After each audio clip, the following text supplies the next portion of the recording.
Kevin Armstrong was ordered detained after appearing before a judge this afternoon. He was arrested last week after a middle school student came forward alleging ongoing sexual abuse by Armstrong.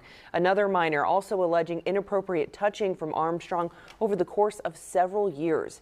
Detectives found evidence relating to both allegations after conducting a search on his home. He faces a charge of predatory criminal sexual assault, 2 charges of aggravated criminal sexual assault. These are Class X felonies. They carry up to multiple life sentences if Armstrong is convicted.